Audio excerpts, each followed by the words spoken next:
Hey, hey, Warrior Saints, happy Wednesday. Hump Day, Mike. Remember those commercials? They were fantastic. Geico. Who comes up with this stuff? Paid advertisers. Anyway, so we've been talking a lot about Babel and man creating this tower that was going to take them all the way up. Nothing was going to stop them. They were going to be all the way up. And then God comes in and says, I'm going to stop you. This is not how it works. You don't find your own way. The problem, as Father Chris was talking about yesterday, with us just trying to find our own way, with this you do you mentality, is that we become the reference. And the way that that happens has been sneaky, that it's gotten in. And when you look at the kind of path that our lives as human beings has taken, it's been very interesting to see how that has all crept in. So I wanted to talk a little bit about that today and then get to the point of why I'm rambling about all of this stuff. It started with relativism, and you've all heard it. It's all the same God. Well, if it's all the same God, the problem is that none of it matters.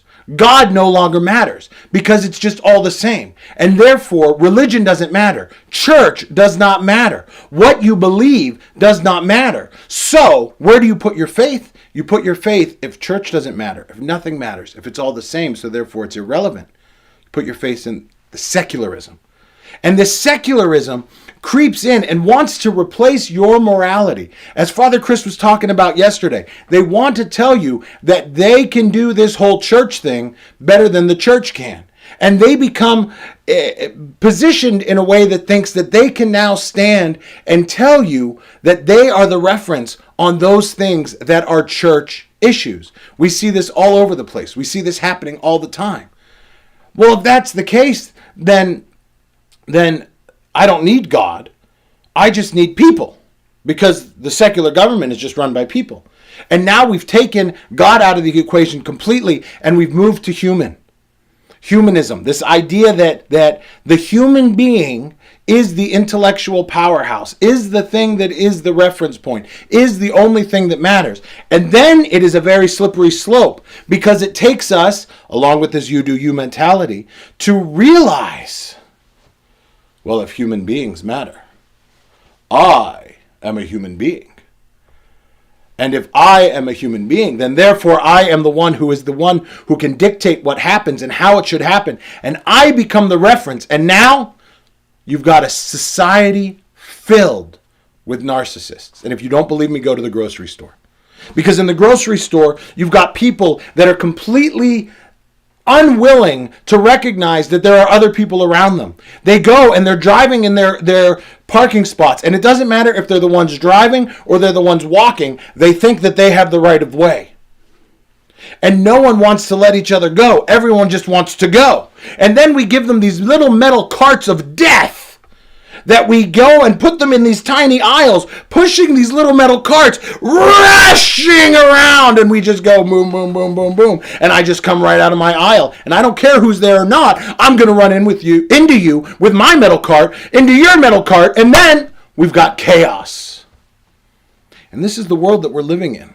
Because the grocery store is a microcosm for humanity. It's where this you do you mentality takes us. It's where we're going. It's not where we're going. It's where we are.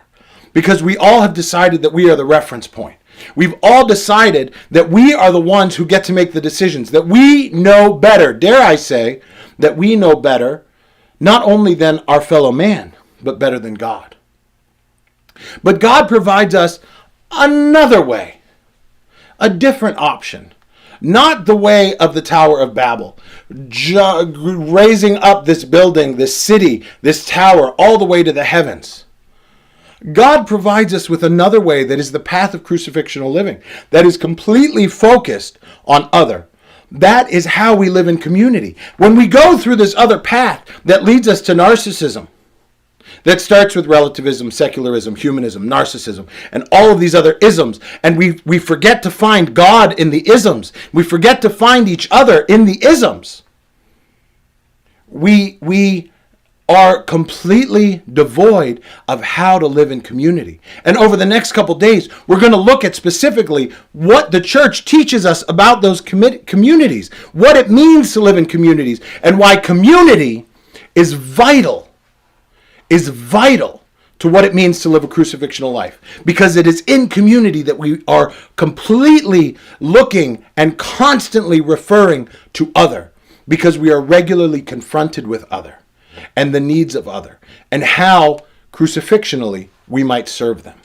And if you don't believe me, take St. Paul's word for it. In Philippians chapter 4, verse 8, he tells us very clearly, finally, brethren, whatever is true, whatever is honorable, whatever is just, whatever is pure, whatever is lovely, whatever is gracious, if there is any excellence, if there is anything worthy of praise, think about these things. Do you know what it does not say in that list? Think about you. Nowhere there does it say, you do you. Think about whatever you want to do. Think about whatever will make you happy. Think about those things that our Lord has given us. And he goes on in verse 9. What you have learned and received and heard and seen in me, do. And the God of peace will be with you. Because what we have learned from St. Paul, what we have learned in his writings, is the gospel of the cross. And it is only through the gospel of the cross that we can wade through the muck, not make the same mistakes that they made in Babel, and get on the way of the warrior saint. And brothers and sisters, you are not alone in this. We are here to help you. Every day, grinding, fighting, trying, striving, doing our best to give you everything that we've got so that you can come along with us as we walk side by side with you on the way of the warrior saint. So visit warriorsaints.org. You're going to find a couple of options there. The first is this fantastic book that I really encourage you all to read. It's got a wonderful endorsement by this guy named Greg Abdullah. But the book is great. The book is phenomenal. The book helps us get on the path that we are called to be on, the way of the warrior saint. And while you're there, ordering your book, you can also subscribe for our library. This place where we are really giving it all that we've got, that we are showing anything that we can, following Christ's way, that gospel of the cross, the way of the warrior saint, the path of crucifixional living. So, visit us, warriorsaints.org, get on the way of the warrior saint, and until we see you next time, keep walking on the way of the warrior saint.